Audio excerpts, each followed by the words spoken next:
This is episode number 65, featuring Richard Ormond, the world's leading authority on John Singer Sargent, and a blood relative.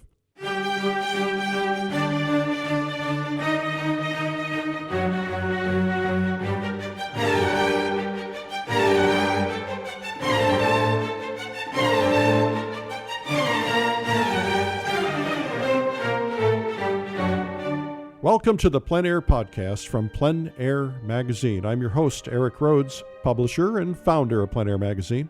In the PleinAir podcast, we dig into the world of outdoor painting, called PleinAir painting. For those of you who don't know, PleinAir is a French term, essentially meaning outdoors or the open air. The French say plein air, others say plein air, but it doesn't matter how you say it. It's a huge movement of artists around the world going outdoors to paint, and this show is about that movement. This podcast is sponsored by the second annual Figurative Art Convention and Expo, FACE, one of the great ways for any artist to perfect their skills and learn figurative painting. Great thing for plein air painters to do too. Instructors include David John Casson, Michelle Dunaway, Casey Baugh, Sadie Valeri, Bert Silverman, and many, many more about to be announced, including one that's going to just blow everybody away. Held in Miami in November, you can learn more at figurativeartconvention.com. I should mention, by the way, that because we're selling so fast, we're already running out of space. That's one you want to get into early. figurativeartconvention.com.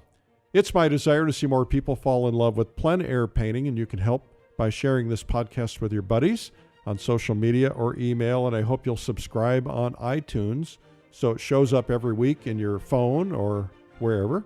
Of course, we'd love for you to go to iTunes and leave a comment or give your rating, and please tell your friends about it. And if you have feedback or interview requests, reach me, Eric, at pleinairmagazine.com. The interview is brought to you by the Plein Air Convention and Expo, which is going to be held in Santa Fe, New Mexico this coming April. And talk about running out of seats. We're on the edge. Last year we had almost 1,000 people.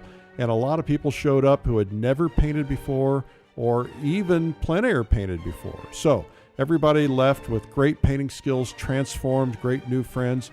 It's a week with over 70 top instructors teaching every day. We all go out painting together every day, and New Mexico is going to be stunning. You can learn more at pleinairconvention.com. Well, let's get right to our interview with Richard Ormond, who is the world's leading authority on John Singer Sargent. Richard is the author of over 20 art books, amazing, 20 art books, including 9 volumes of the Catalogue raisonné of John Singer Sargent. He's the former director of the Maritime Museum in London. He was also the 19th century curator and later the deputy director of the National Portrait Gallery in London from 1975 until 1983. And his grandmother, who he knew, was Violet Sargent Ormond, sister of John Singer Sargent, who was featured in many of his paintings and traveled, of course, with him much of the time. So let's get right to our interview with this amazing man. We're so honored to have Richard Ormond. Our guest today is Richard Ormond. Richard, welcome to the PleinAir podcast. My pleasure. Richard is in England at the moment. Where in England are you? In North London. All right, excellent. Next door to Hampstead Heath. Well, Richard, as we told you in the introduction, is the world's leading expert on John Singer Sargent, but also has quite a pedigree in the art museum world. Richard, do you want to tell us just briefly, give us a brief capsule of your career to date? Oh, yes. Well, I started in 1964 in Birmingham, UK, in the City Museum and Art Gallery, and it was there that I did my first Sargent exhibition in 1964. Then I moved in the 1960s to the National Portrait Gallery in London, and as an assistant curator, and ended up as deputy director. And then in 1983, I went to the National Maritime Museum as the head of the picture department. And in 1986, for some reason, they made me director, and I served as director until 2000, millennium year. And then from that point forward, you've been focusing on primarily writing. Is that correct? Yes, unemployed. I call myself a freelance art historian. Well, you're hardly unemployed. How many books now have you written? Oh, I've no idea, but quite a number of, if you count in the catalogues, I mean, it'll be over 20. And of course, not only on Sargent, but other artists, 19th century or early 20th century artists. So for the benefit of our listeners who might not know what that means, you've done the Catalogue raisonné for John Singer Sargent, which is essentially how many volumes? The 9 volumes, which is really because Mr. Sargent was so prolific, and you can only get about 250. He painted over 2,000 works, and you can only watercolors and oils. That leaves aside all the drawings and the murals, and you can only get about 250 or so pictures in each volume. So that's why it's so many. So do you think that you've got them all now documented, and what's out there that you don't know about yet? Well, they still turn up. So no, I'm sure there'll be discoveries go on and often in countries like France where he hasn't been well known, they seem to keep coming out of the woodwork. And it's worth saying that I have gone on now to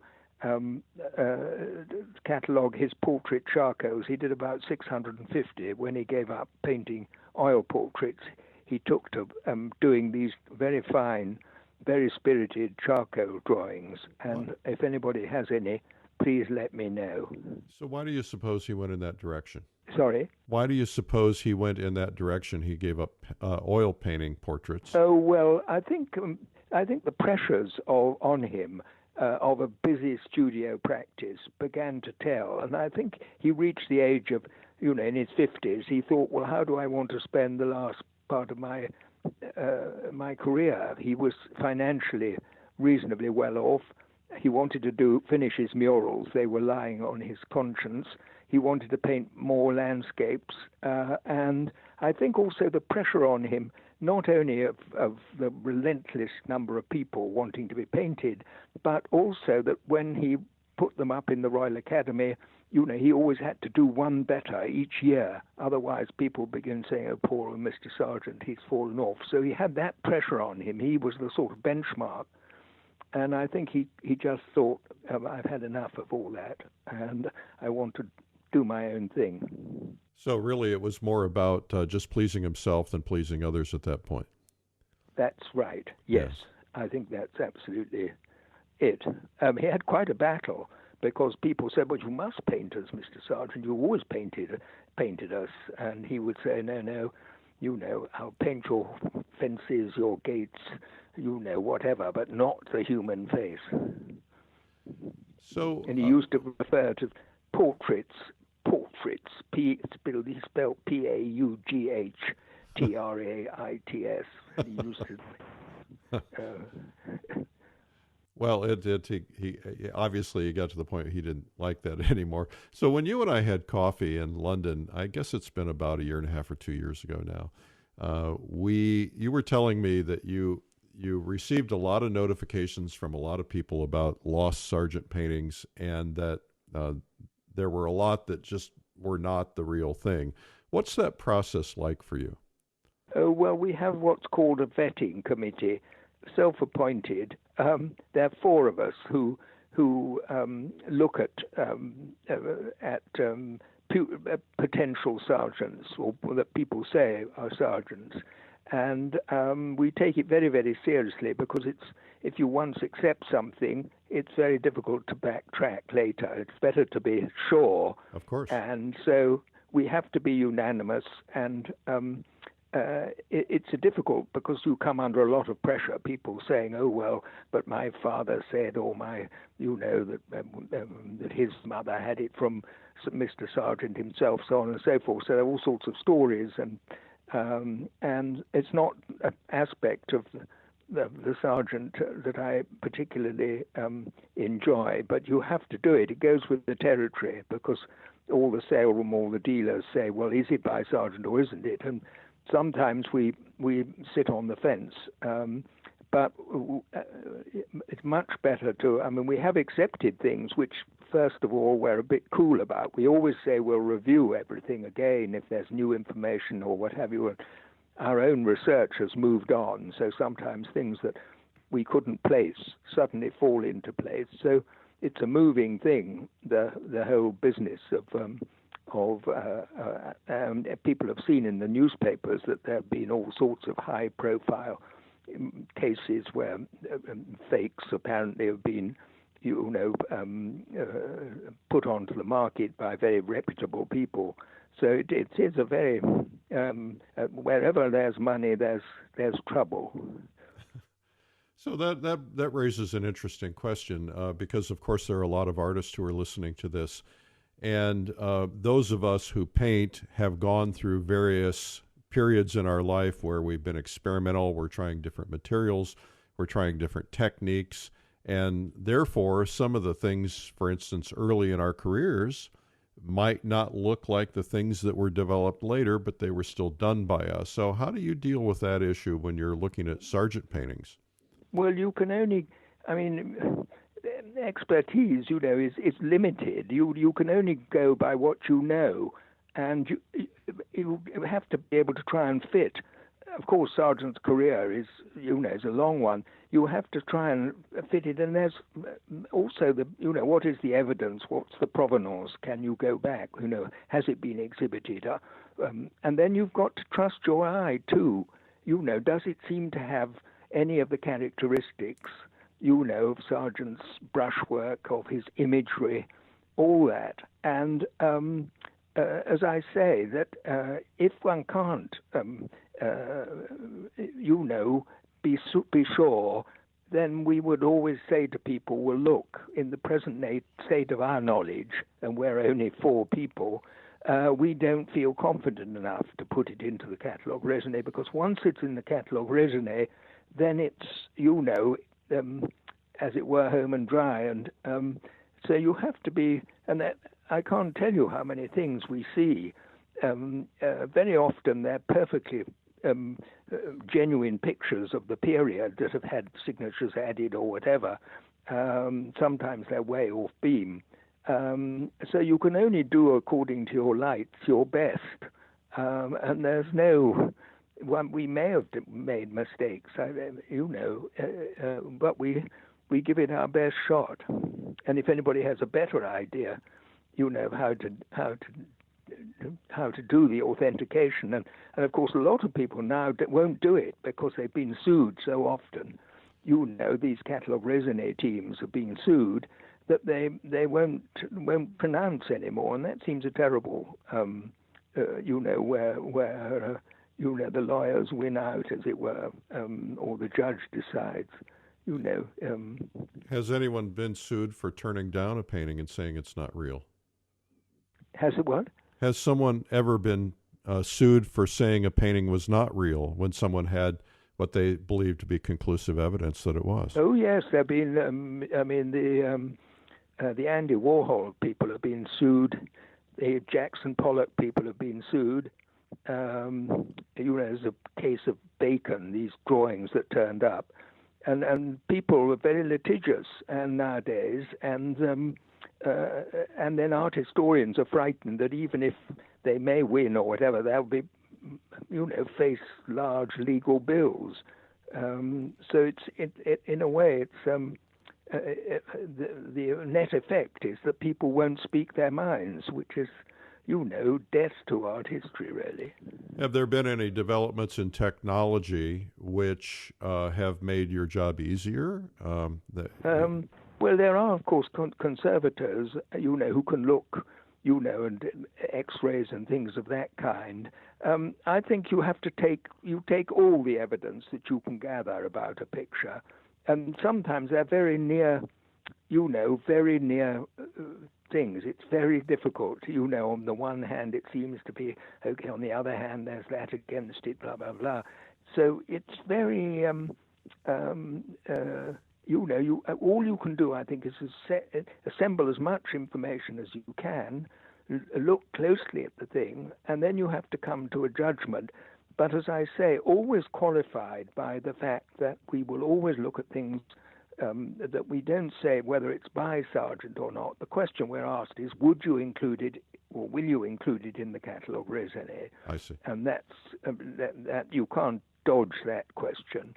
But we don't therefore pontificate that it's by Sargent. We say the minute we don't think there's enough evidence to convince us that it should go into the Catalogue raisonné. That's the acid test. And better to be safe than sorry. That's right. Because if I say to you, oh yes, this is fine, Eric, go ahead, and then later I say, oh, so sorry, Eric, I've been thinking about that. I'm not sure it's really right. You're going to come back on me like a ton of bricks and say, but I only bought it because you said it was okay. So there are all those considerations that if you once accept the thing in, you've got to be jolly, you're putting yourself on the line as well. That's right. So you grew up, your grandmother was Violet Sargent's sister, is that correct? Yes. And what were your memories as a child first being exposed to this whole idea of Sargent? Oh, well, I suppose quite early on, because my house where I grew up was full of Sargents, that we had a great painter in the family. I must have known that pretty early on. And then going to visit my grandmother in her flat that was crowded floor to ceiling with Sargents, you really couldn't avoid him. But and my grandmother was quite a sort of formidable person, and I, being a rather restless little boy, used to rather dread the long lunches where I had to keep still and try and behave properly. So that's my sort of. But equally, when I was a teenager, one was also aware that, Sargent, particularly in Britain, more than the case in America, was a fallen star. That he was no longer the great figure that he had been. One became conscious of that, I think, in my teenage years. And my grandmother, I was 16 when my grandmother died, so it wasn't only as a small boy. I also knew her when I was older, and of course all my uncles and aunts all had Sargents, and my grandmother and aunt both lived in Cheney Walk in Chelsea, just round the corner from Tite Street, where Sargent, of course, had lived and had his studio. So it was Chelsea was very much a sort of family patch, and I was conscious of that. But my older brother went to school in London, and he lived with my grandmother and really knew her much better than I did. But your other family members did not take the track that you took. You decided to become an art historian. How did that happen? Rather by accident than design. I went to university, and in fact I spent 1 year at an American university, Brown, when I was 18. But I left university not really sure of what I wanted to do, and I remember I was interviewed by the Secret Service because I'd traveled in India in a sort of gap year, and they thought that showed an adventurous spirit. And then a job came up in Birmingham, and rather on the spur of the moment, I put in for it, and got appointed. And so somehow, it's often how things in life, momentous, actually happen almost haphazardly. So you're going to tell us that you were actually a spy for the Secret Service or the CIA, and that this art thing was only a front? As my wife says, I'm the last person you should tell anything to, because I'm notoriously indiscreet. So I'd have been absolutely hopeless. So, Richard, give us an inside track on being in the family of Sargent. So, your grandmother told you stories about her brother. Are there any stories? I'm sure you've written these, but are any stories that you could share today for our listeners? Yes. Well, it's more actually. I don't think that generation, my grandmother and her children, were rather reticent. They didn't like talking about the past and all that. But we did go. I always remember my father talking about going to Switzerland for holidays with Sargent and with his mother and with his brothers and sisters. Mr. Sargent, in his, was quite for a young boy, was quite, I think, intimidating because he didn't have much small talk, but he was very family-minded. He minded a lot about, and I think it was his shyness always that made him difficult of approach. But my father was interesting about living in the Swiss Alps with Mr. Sargent, going out walking, sometimes on mules, and then staying in this hotel, which is still there, the one in the Saint-Plon Pass, where Sargent spent 3 or 4 seasons.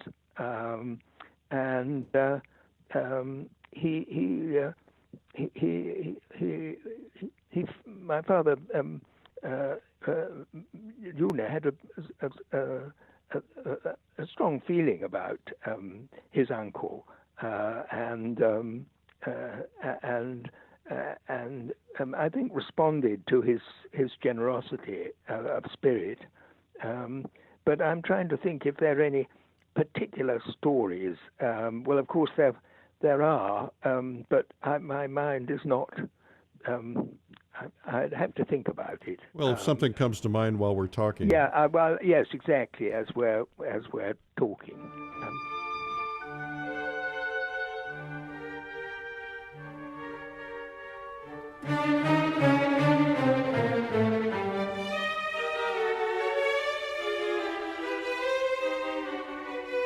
So, Sargent started drawing and painting as a pretty young boy. What do you think drove that interest? Was that something provided by his mother or father? Yes, I think it was. I think it was also a result of that extraordinary childhood brought up going round Europe, constantly on the move as a sort of perpetual tourist. And his mother saying, well, we must, insisting that her children not only saw the great sites, the great monuments, the great works of art in Europe, but also that they should sketch as she did. That was part of the way of almost the way of life, that you saw things, but you also recorded them. And so she always insisted that her children, if they were sketching, that they had to finish their sketches. And so I think she was the one who really got not only Sargent but his sister, who was also a talented watercolorist, Emily, the one my grandmother was much with the baby. She was 14 years younger than her brother. But Sargent and Emily developed very early considerable skill as watercolorists. And I think Sargent, too, immersed in European culture.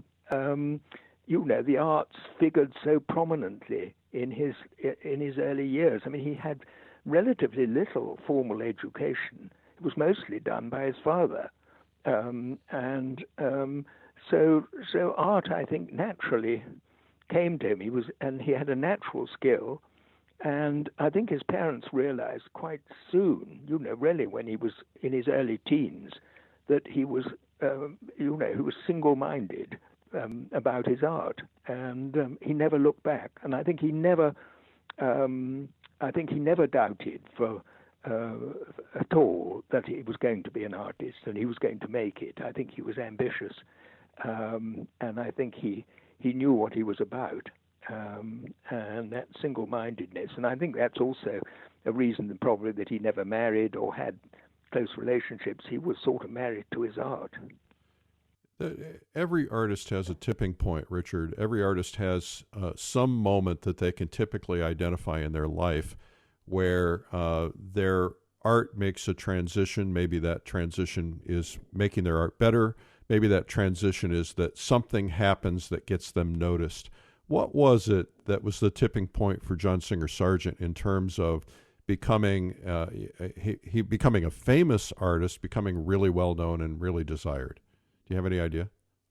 Yes, well, I think it hinges on that famous portrait of Madame Kotra, which may not have been the only reason that he left Paris and moved to Britain, but I think it is the end of the Paris years. I think his recognition that he's not going to stay in Paris, that he's branching out, he's going to be in the Anglo-American world. I think that is a very, very significant point, and he leaves behind the whole les valeurs, the values, the Velázquez-inspired, rather deep-toned, El Jaleo, and the portraits, that whole world of Parisian progressive art, and he turns, and that. First of all, in Britain, because he's not well known and he can't get many commissions for portraits, he's painting those wonderful impressionist-inspired landscapes, and then he gets the call from Marquand to go to America, and that's really the big breakthrough. And I think it is that switch from being a Parisian progressive painter to becoming the great Anglo-American portrait painter. I think that's the hinge where it really, the critical change of changing. And he's very despondent when he first of all, he first, in the wake of the Madame Kotra scandal, he talks about giving up art and turning to business, which he'd have been hopeless at.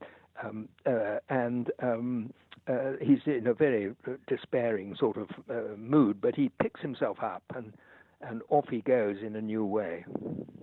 So maybe for the people who are listening to this who might not know that story or haven't read, what's the book, Strapless? Oh yes, that's a very good book. Yeah, maybe yes. Could you give just a brief overview of what happened, what the controversy or the scandal was about Madame Kotra? Well, he'd asked to paint Madame Kotra, so it wasn't a commission. She had originally come from Louisiana and had married a French banker, and she was quite a sort of flamboyant, notorious figure in French society, a sort of peacock-like beauty with this extraordinary profile, and it was really the profile that got Sargent, and he asked to paint her. And he planned the picture as a sort of chef d'oeuvre, as a masterpiece that was really going to finally sort of make his big breakthrough in Paris. And he painted this extraordinarily stylized, almost mannerist picture that is so extraordinary but for us today, it looks a sort of icon of extraordinary beauty and it's an amazing work of art. And I think Sargent knew it was a great masterpiece, but he sent it into the Salon, the French Salon, in 1884, and it became the kind of picture that everybody came to laugh at as a sort of aberration of modern art. They all came to scoff. It really got up their nose. It's difficult to know from this perspective how they could have reacted quite so, because to us she's the epitome of Parisian chic, of a sort of extraordinary woman, a sort of peacock-like woman, who's brazenly, in a way, sexual and highly artificial, with a sort of knockdown insolence. She's her own woman. She's not a sort of, a doting Victorian wife. She's she's a go-getting lady, and she couldn't give a damn what you think of her. And it's that sort of bravado, and the bravado of Sargent's, and he pared her down, and she's got this extraordinary white flesh induced by cosmetics, and this turned in profile, and this extraordinarily sharp profile. Anyway, it was a sort of huge scandal, and of course he was a marked man. You know, Parisians were not going to come and flock to be painted by him in the wake of this of the scandal. That was why it was so traumatic for him. Is there any possibility that he did that intentionally, knowing that it would cause a lot of attention and create controversy? Well, he wanted it to. Yes, I mean that was. You're quite right. The Sargent was in the Salon, which is by and large more conservative than progressive. And Monet, his great hero, was of course went on and on exhibiting, but was always being slaughtered by the critics for his vision of modern life. Sargent was always pushing the boundaries. He did it with the El Helio, the great flamenco picture, which is really like a huge sketch, a great jumbo sketch. Isn't that the one in the Gardner Museum? In the Gardner Museum, of the flamenco dancer crossing the stage. Huge picture with musicians behind. I mean, it's riveting. It's like your big theatrical experience. And it was very unfinished by the standards of conservative academics, but he got away with it. And it was one of the stars of the show. The same with the Boyd children. You know, that great reworking of Las Meninas. So he was always pushing the boundaries because he wanted success, but he wanted it on his terms. And Madame Kotra was provocative. He probably knew that, but he got away with the Boyts. He got away with El Helio. Why couldn't he get away with Madame Kotra? She was a well-known figure. This was an electrifying portrait. I think he was going for broke, and he just got it wrong. I mean, the Parisians didn't. You know, they were shocked, and by its style, by the personality of the sitter, by the whole conception. So, in a minute, I'm going to ask you about the whole PleinAir thing. But I have a couple other questions I want to ask first. The great debate among artists is how Sargent worked. Now, you have a whole section on technique in the back of one of the volumes of your. Yes. It is a volume 9. Yes. Yeah, so in the back of volume 9 of the Catalogue Raisonné, which is where all these techniques are. But the big debate is that Sargent looks like he worked fast. And yet some people argue that he didn't work fast, that he was very slow and very deliberate. And I'd be curious to hear your take on that. Well, I think a lot of thought and planning went into those portraits. I don't think they were just, sort of that he'd get somebody into the studio and simply rush something off. I think it was a lot of thought and deep, and sometimes studies and whatever. But I think once it came to the act of painting, I think it's the same with the watercolors, the landscapes. I think, and people say it was rather like he'd get steamed up, and he'd have to kind of, get the motor really rolling, and then he'd really attack. And I think that was the real thing. That each picture was a real challenge to him, to challenge his powers. Could he do it? Could he pull it off? And that's what I think is so exciting about Sargent. He's never relying on formulas or, easy things he's done before. He's always testing himself. He's pushing out. And the actual act of painting, I think, is where he really comes to grips. But he's thought through very clearly I think, too, that he's immersed in the history of art. He knows the great masters. He has that at the back of his mind too. And but when it comes to the actual act of painting, I think and that's what's so exciting about his art. You feel the electricity that he pumped into it, and the energy that he puts into the paint. And I think that is, and often people say, oh, well, he would scrape things down because if it wasn't working, it was no good. He'd start again. So there are a lot of stories of people, of sitters kind of moaning and sort of saying, no, it's okay. I know now what I've got to do. So I don't think it's casual stuff. I don't think it's. I think there's a resonance always in what he's doing. Anyway, that's. But he always said you can't fudge things. You can't kind of, if it's not going, if it's not working, it's no good. You can't kind of mess around. And it's that thing that he learned from Carolus Duran, that au premier point, that brush stroke. Each stroke of the brush must define, a tone or a half tone. It must define.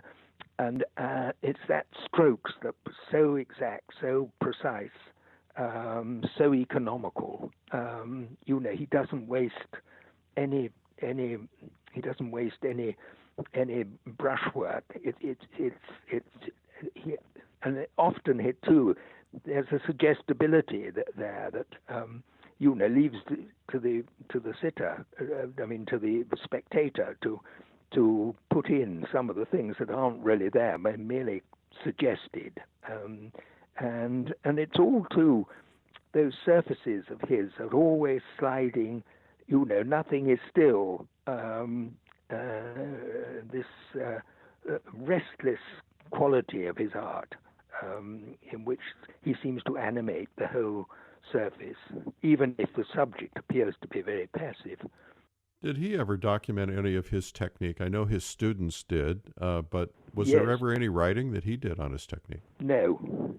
He hated talking about. Only in letters, he sometimes will talk about, to artists. If he's talking to an artist, there are letters where he will give guidance or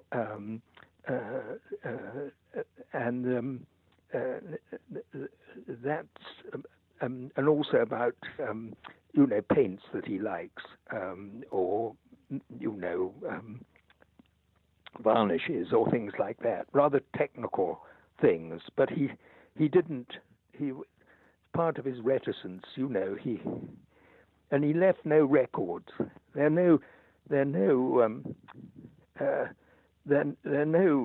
didn't keep any letters. No records of his work that he kept, whatever. I think he hated correspondence. He binned everything as soon as he'd answered a letter. He'd simply put it in the wastepaper basket. So that's a real, which makes life more difficult. And some artists keep a kind of Liber, a book of their art. But he never did anything like that. If you were making a recommendation to contemporary artists today about documenting themselves and being remembered, in this age of digital photographs and hard drives and emails where things are not handwritten, most of those things are likely to be lost in 50 or 100 years. Well, yeah, I suppose you could print them out, from time to time, sort of, to keep a hard copy. But you're right. That's the problem which repositories face, archives face. In the digital world, how can you keep, and what do you keep? I think it's a tremendous problem. But nevertheless, if artists keep some sort of records, at least that provides maybe the basis for, knowing what's right and what's not. So I would recommend artists to keep records and images as a sort of record of what they've done. It would be helpful, I think, to them, and also very helpful to their successors.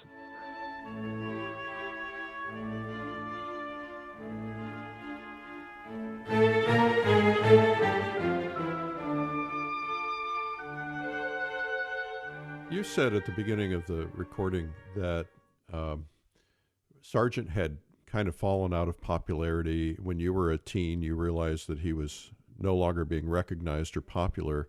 What a great time for people to have acquired paintings had they known, of course.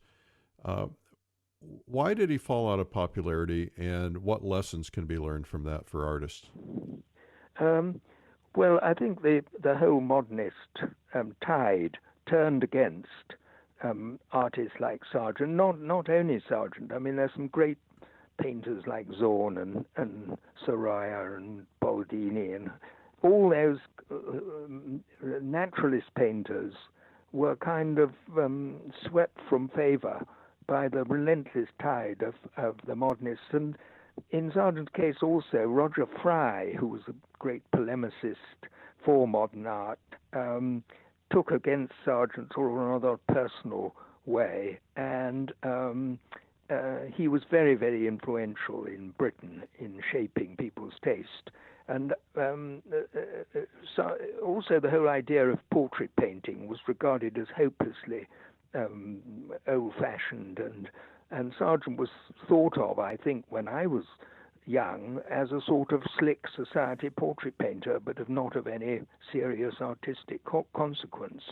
And that persisted, I mean, even into the 1990s, and there was an edge, too, of sort of left-wing sort of attitudes. I remember there was a headline when we had the big retrospective in 1998 when the headline read "Rotten Rich," and that was of a review of a Sargent exhibition. So the fact that he was also painting the rich and powerful was also turned against him. Though nobody would say, well, Van Dyck was painting the court. Well, how absurd, I mean, how monstrous. But poor old Sargent came in for a lot of that as well. So I think it's been 19th century painting generally was rather despised as being sentimental and all those other adjectives that were applied. So I think it's taken rather a long time for people to wake up to the fact of what a great painter he is. So who's out there that we should be looking for now that's undervalued? Oh, goodness, I haven't got a clue. Well, that's what I rather like, is that everything's so democratic now. I mean, it used to be a sort of the orthodoxy. You went from cubism to surrealism to abstract expressionism. Each movement succeeding. Now everybody, it's Liberty Hall. Everybody's out there.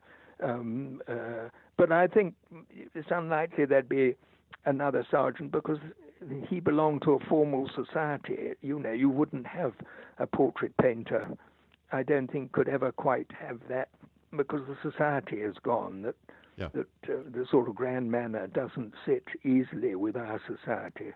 Richard, you've been a very busy boy. There are probably more Sargent expositions coming up soon than there have been in a long time. Tell me a little bit about what's going on there.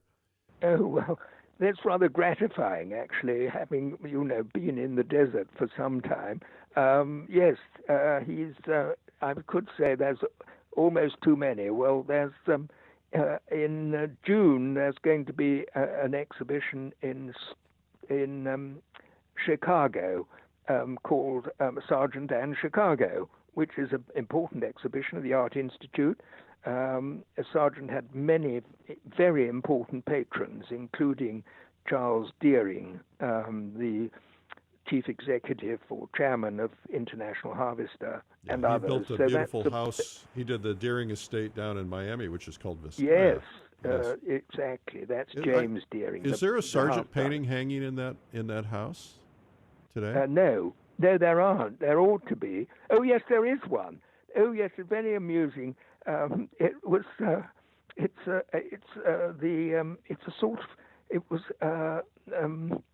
It's painted on the wall. It's been taken off the wall, and it's a picture of the Paris, deciding which of the three goddesses. It's sort of it's a kind of slightly a fun thing, painted on the nursery the sister of a artist friend of his, and it ended up in Vizcaya. And I finally for some reason, I had a sort of thought about it, and I asked them about this picture because I had an inkling that it might have gotten there, and they said, "Oh yes, there's this very funny thing in the basement, but we've always discounted it as being by Sargent. It can't possibly be," and actually it is. So that's the one thing they have got, but none of the wonderful watercolors that Sargent painted, unfortunately. Right. So other exhibitions coming up. We've got Chicago. What else? Yes, there's Stockholm is going to host for the reopening of their National Gallery in the autumn, September, the first Sargent exhibition in Northern Europe. And then in 2019, I'm doing an exhibition of the portrait charcoals at the Morgan Library in New York, which will also go to the American Portrait Gallery, the Smithsonian Portrait Gallery in Washington. And then in 2021, I think it is, there's going to be Sargent and Fashion at the Museum of Fine Arts in Boston. There's going to be another exhibition on Sargent's women, I think, at the National Gallery of Scotland in Edinburgh sometime around the same time. I've been talking to the National Gallery of Art in Washington about a big show on Sargent and Spain, which will be slightly later, probably 21, 22, if we can pull it off.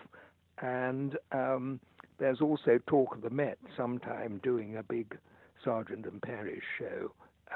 So there's quite a lot of exhibitions sort of coming up. And you said you were retired. Oh, I know, yes. Well, yes. So before we wrap up, I'd like to just have you talk a little bit about plein air painting, because Sargent was obviously very passionate about that. Can you tell us a little bit about how he picked that up and then what he did with it? Sorry, come again. How he... I did. Plein air painting. Tell us a little bit yes. about Sargent and plein air painting. Yes. Yes, it went in phases. I mean, there's a Parisian, you worked in the studio during the winter and the spring, and then in the summer you go off somewhere. So there's, Capri, Venice, so on and so forth. There's some wonderful plein air. And then there's the great Impressionist burst when he's first in England and very influenced by Monet, who's a lifelong friend. And then in the 90s, he's so busy with the murals and his portrait practice that he really doesn't do much plein air painting, just a few things. When you say the murals, are you talking about the Boston Library murals? Yes, yeah, the Boston, yes, exactly. Well, he's commissioned in 1890. 1887 is the big breakthrough, and it's in America as a portrait painter. That's when he goes to America to paint Mrs. Marquand in New York, and is mobbed in New York and Boston like a returning prodigal son. And he comes back in 1890, even more commissions, long before the English have accepted him. And then he's also asked to do the Boston Public Library has just recently been built by McKim, Mead, and White, and Sargent does the whole of it's his sort of Sistine Chapel. It takes him 30 years, and then in 1900, I think he finally says, "Look, I must have some respite from portrait painting," and so from then on, every summer he goes to the Alps, and then afterwards to Venice, and then in the autumn he'll take a month or so and go to southern Europe, usually some to Italy or Spain. Do we know who introduced him to plein air painting? Was it Monet? No, it starts much earlier. I mean, the plein air painting really starts with his mother when they're sketching. 6 or 7. Right. That's when it all starts. I mean, he's an addict, from a very early age. And he's influenced by different people at different times. I mean, he's got lots of landscape. And I always like that word, the juste milieu, the sort of middle ground of French painting, because we tend to think, well, they're either the conservatives all bad or the impressionists good, and nothing in between. Well, of course, they all know each other. There's a whole middle ground of artists, people like Donitis and Bastien Lepage, and so there's and he's friends with all sorts of people. But Monet was a very special friend. Richard, I would like to thank you for doing this today, and I'd especially like to acknowledge you because you have done so much important work with your life. For those of us who love Sargent and love the stories and the documentation, and you've put so much of your life into creating this Catalogue raisonné and the exhibitions around the world, you will go down in history as a very important man in the eyes of the art world and probably the entire world because of your work. And I just can't say thank you enough, and I know our listeners would feel the same way. Very good. Well, thank you for that accolade. I'm not sure I really deserve it, but anyway, I've loved doing it. Well, thank you for being on the podcast today. We're honored that you would do this. Where can people get their hands on the entire Catalogue raisonné, or maybe Volume 9 that has all of the documentation of technique? Yes. It's still all in print. It's available from Yale University Press or on Amazon, probably at if you're lucky, you'll get a much better deal on Amazon. I probably shouldn't say that, but and Volume 10, I have to say, is in the works. That's the cumulative index to each volume has its own index, but Volume 10 is going to be a cumulative index to all the 9 volumes. Are there still to come? Richard, are there any contemporary painters alive today that you're especially fond of? Oh, goodness. So many. I don't think I wouldn't like to distinguish between them. Okay. I mean, I think there's so many good PleinAir painters and portrait painters, particularly in America. I think it's wonderful that the portrait tradition is so alive and kicking, and the PleinAir is so a formidable body, and there are many of them that that I admire. Well, I should tell people that you came to the PleinAir convention. I think our first one in Las Vegas, which was about 7 years ago. Yes, I've never forgotten it. And I loved it. We would love to have you back at some point. And of course, we're now doing the figurative art convention and expo, which is portraits and figures, and we're doing that in Miami. So maybe one day we'll get you to one of these two or both. Oh well. I'd love to come. That'd be wonderful. The art world today, first off, with this PleinAir movement, is huge.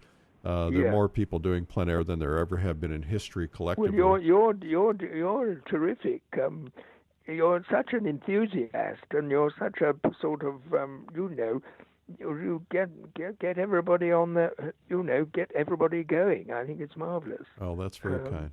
Well, you're a real. Aren't you? You've really got the bug, as it were. Well, I'm passionate about it. I love PleinAir painting. I also love portraiture and figurative, which is why I created these events for my two passions. Yeah. And, no. So it's been really wonderful, and my goal is to try to help people find painting because I think it changes lives. I think it helps them get rid of their stress. It gives them a creative outlet, and it opens their eyes to a whole new world and seeing the world differently. Well, we've got the Watts Gallery, where the George Frederick Watts, famous 19th century British painter. We've got. I'm just retired as chairman, but we have all sorts of programs in the local prisons inspired by Mr. Watts, and we've had selling exhibitions and whatever, which have been absolutely transforming of people's, hopeless women. Who've led dire lives, and there they are shut up, suddenly take to art. And it's just extraordinary what's come out of it all. Oh, that's wonderful. Well, we're looking for ideas. Maybe that's a good one for us to implement in the U.S. Yeah. The art in the, and also for the sort of, the reformed drug abusers, and you know what I mean, all the Right. kind of outcasts of society. Well, thank you so much for giving us your time today. It was such an honor to have you on the program. Thank you. Well, thanks again to Richard Ormond. What an honor to have him on the PleinAir podcast. I hope you'll tell your friends about it because he's an amazing man. He's done incredible things for the world by really documenting Sargent, and that's been wonderful. The podcast today was sponsored by the PleinAir convention coming up in Santa Fe. You've got to get your seats if you're going to go. Learn more at pleinairconvention.com. Also, by the Figurative Art Convention, you can learn more about that. FACE, we call it, Figurative Art Convention and Expo. Learn more at figurativeartconvention.com. And remember, the PleinAir movement is red hot, which is probably why PleinAir magazine continues to be the top representational art magazine sold nationwide at Barnes & Noble. So drop by, pick one up, or get a bi-monthly subscription for about half the price of the newsstand by going to pleinairmagazine.com. Well, this is always fun. Let's do it again sometime like next week, and we will see you then. My name is Eric Rhodes. I'm the publisher and founder of PleinAir Magazine. And remember, it's a big world out there. Go paint it. We'll see you. Bye-bye.